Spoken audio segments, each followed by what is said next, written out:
Bonjour les gourmands, aujourd'hui on se retrouve dans une nouvelle vidéo où je vais vous apprendre à réaliser une pavlova mangue coco. On se retrouve tout de suite pour la recette. Pour réaliser notre pavlova, on va commencer par notre ganache montée coco. Pour cela vous avez besoin de 150 g de crème de coco, 3 g de gélatine, 30 g de chocolat blanc, 80 g de mascarpone et 150 g de crème liquide entière.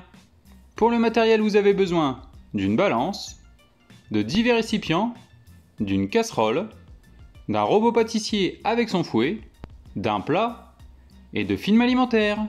Pour réaliser notre ganache montée à la noix de coco, on commence par venir récupérer un grand bol d'eau froide. On va venir mettre à réhydrater nos feuilles de gélatine pendant minimum 15 minutes. Pendant ce temps, on vient récupérer une casserole avec un fond d'eau. On va venir faire fondre notre chocolat blanc au bain-marie. Dans une seconde casserole, on va venir ajouter notre quantité de crème de coco. On va venir la chauffer sur feu moyen. On va venir la mélanger à l'aide d'une maryse pour la réchauffer uniformément.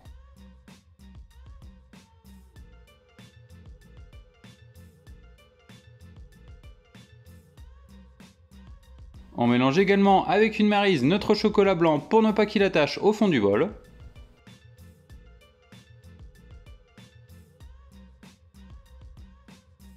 Dès que notre chocolat blanc est entièrement fondu, on peut retirer notre bol du bain-marie.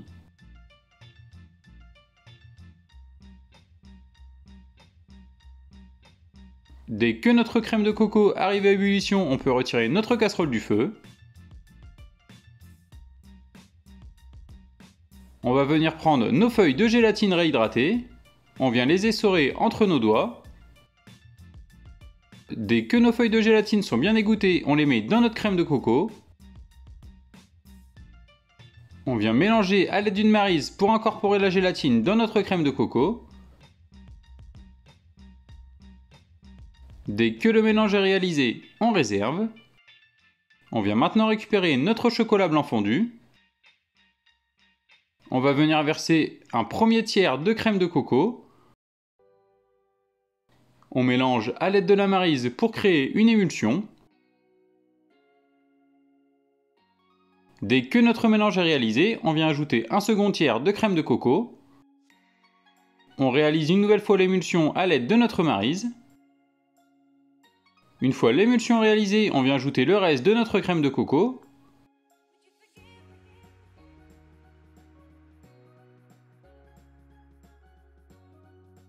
On mélange une dernière fois. Dès que notre mélange est homogène, on vient ajouter notre mascarpone. On vient récupérer notre mixeur plongeant. On va venir mixer notre préparation pour la rendre homogène. Dès que notre préparation est homogène, on peut stopper notre mixeur. On vient maintenant ajouter notre crème liquide entière froide.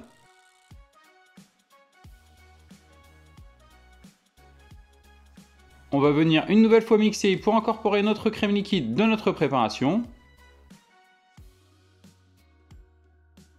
Dès que le mélange est homogène, on peut stopper notre robot. On vient maintenant récupérer un plat. On va venir débarrasser notre préparation dans notre plat. On va filmer au contact et on va réserver au frigo pendant minimum 8 heures.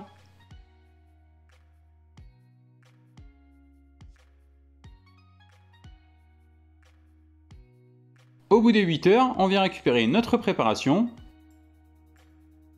On vient la débarrasser dans le bol de notre robot.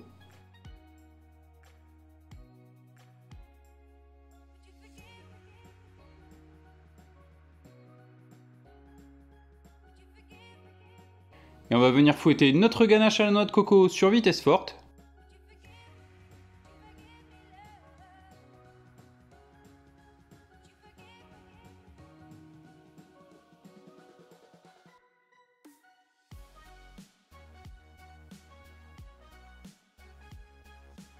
Dès que notre ganache est montée, on stoppe notre robot.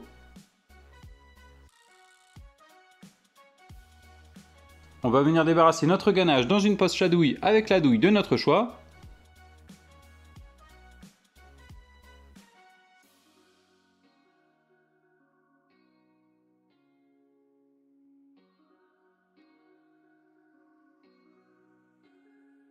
Et on va réserver au frigo notre ganache montée à la noix de coco jusqu'à utilisation. On va maintenant réaliser notre confit de mangue. Pour cela, vous avez besoin de 225 g de purée de mangue, 15 g de jus de citron, 30 g de sucre, 3 g de pectiné d'ache et d'une demi-mangue. Pour réaliser notre confit de mangue, on vient récupérer une casserole. On va venir y mettre notre purée de mangue.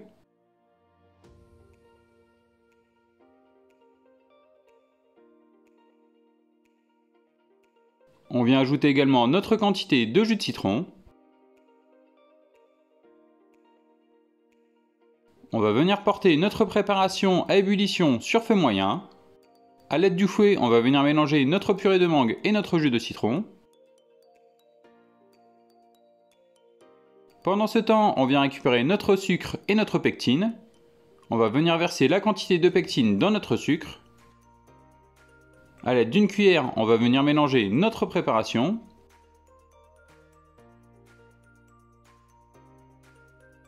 Dès que le mélange est réalisé, on réserve. On vient maintenant récupérer notre mangue. On va venir la couper en deux à l'aide d'un couteau. On va venir séparer notre demi-mangue du noyau.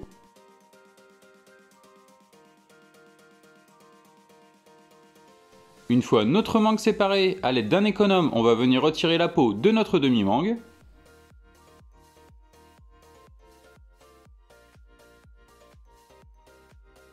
Dès que notre peau est retirée, on va venir réaliser une brunoise avec notre mangue. On va venir couper des lamelles de mangue.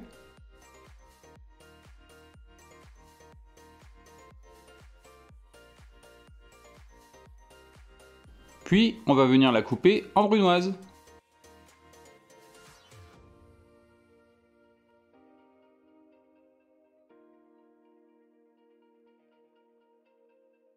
Dès que notre brunoise de mangue est obtenue, on va venir la débarrasser dans un petit plat. Et on réserve. Dès que notre purée de mangue et notre jus de citron arrivent à faible ébullition, on va venir ajouter notre mélange sucre-pectine. A l'aide du fouet, on vient incorporer. On va mélanger notre préparation et on va la faire bouillir encore pendant 2 minutes.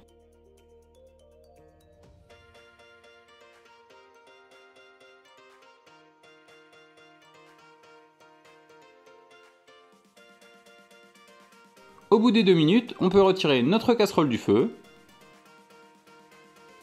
On va laisser refroidir quelques instants. Dès que notre préparation a légèrement refroidi, on vient ajouter notre brunoise de mangue. On va mélanger à l'aide du fouet pour incorporer dans notre préparation.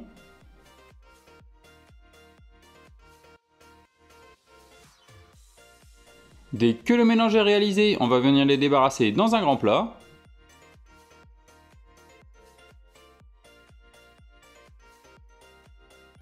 On va le filmer au contact et on va le réserver au frigo jusqu'à utilisation.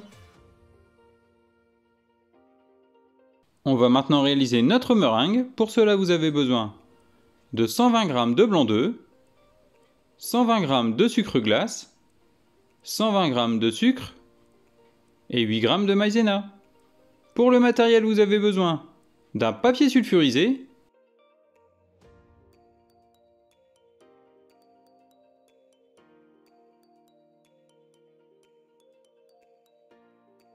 et d'une plaque micro perforée. Pour réaliser notre meringue, on commence par venir mettre la quantité de blanc d'œuf dans la cuve de notre robot. On vient ajouter le fouet. On va venir fouetter nos blancs à vitesse moyenne pendant quelques minutes. L'objectif est de rendre nos blancs mousseux.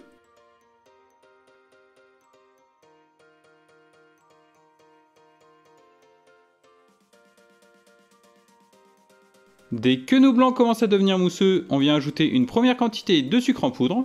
On va venir augmenter la puissance de notre robot.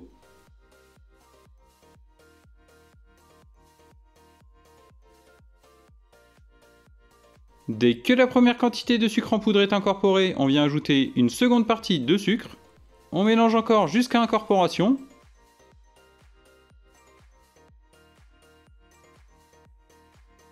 Et on réalise cette étape jusqu'à ce que notre quantité de sucre soit passée. Dès que notre meringue est bien montée, on peut stopper notre robot. On vient ajouter notre quantité de sucre glace.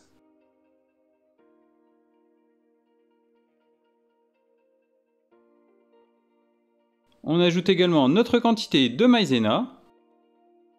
On va remettre le fouet à notre robot.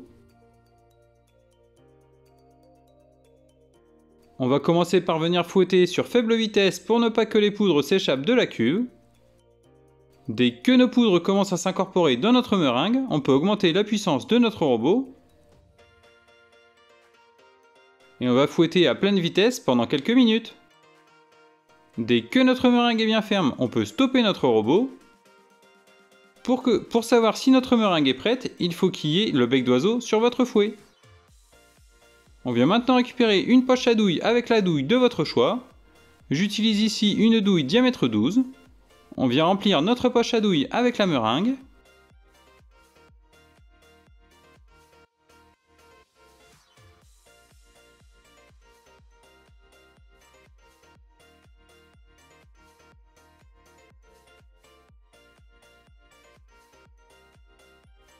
Dès que la meringue est dans notre poche, à l'aide d'une corne, on peut venir abaisser la préparation dans notre poche.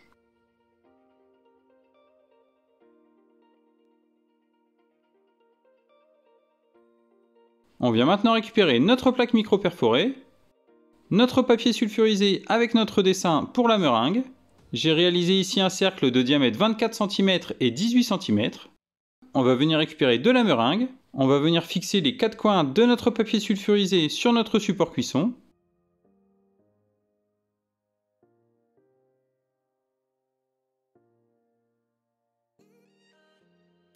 Dès que notre papier sulfurisé est fixé, on va venir pocher notre meringue. On commence par réaliser l'extérieur.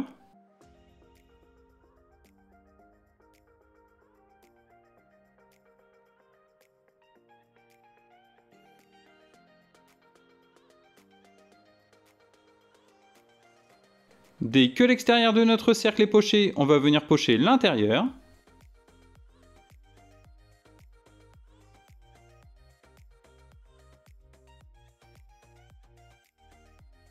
Dès que l'intérieur de notre cercle est poché, on va venir réaliser un boudin de meringue au milieu. A l'aide d'une spatule coudée, on va venir répartir uniformément notre meringue. Et on va faire cuire notre meringue pendant 2 heures dans un four préchauffé à 90 degrés. Au bout des 2 heures, notre meringue est cuite, on va la laisser refroidir. Dès que notre meringue est refroidie, on va pouvoir venir la retirer de notre support cuisson. Et on va pouvoir passer au montage de notre pavlova. Pour cela, on vient récupérer notre ganache montée coco. On va venir la disposer sur notre meringue. On va venir commencer par pocher l'extérieur de notre meringue.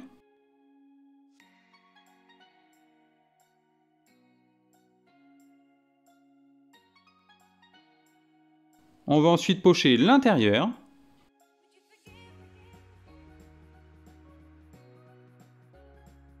Dès que l'intérieur de notre meringue est poché, à l'aide d'une spatule coudée, on va venir répartir la préparation au milieu pour créer un petit puits.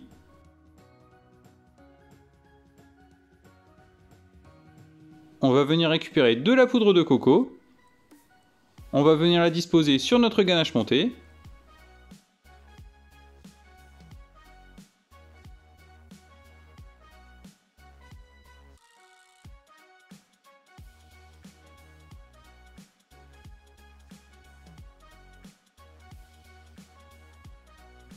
On vient maintenant récupérer notre confit de mangue. On vient la disposer sur le milieu de notre pavlova.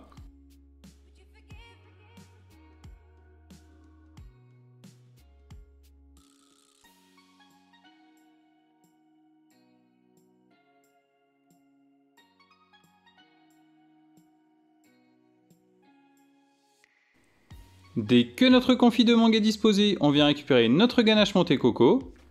On va faire la même étape que pour le premier étage.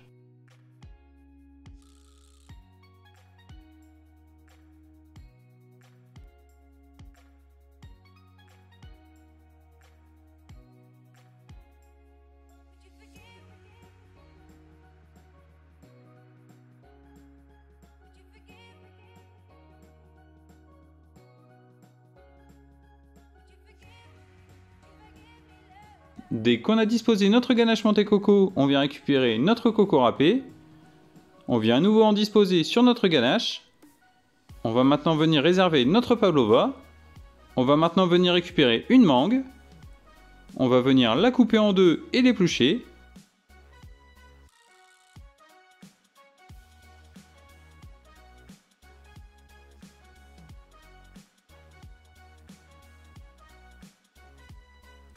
On va maintenant venir couper de très fines lamelles de mangue.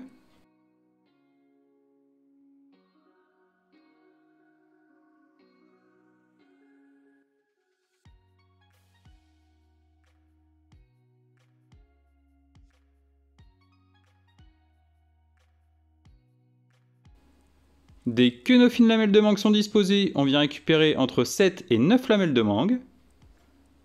On va venir les mettre en ligne.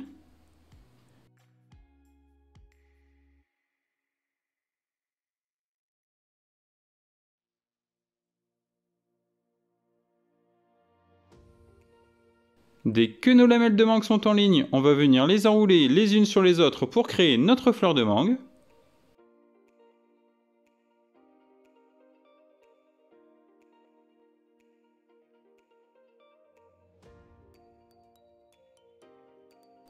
Vous devez obtenir ceci. Dès que nos fleurs de mangue sont créées, on vient récupérer notre deuxième mangue. On va venir couper notre mangue en petits dés.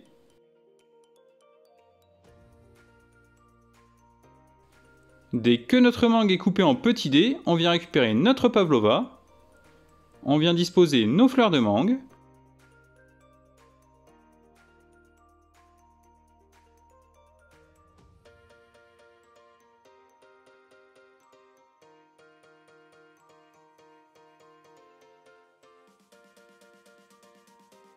On vient maintenant disposer nos petits dés de mangue. On peut également garnir l'intérieur de nos fleurs avec une myrtille.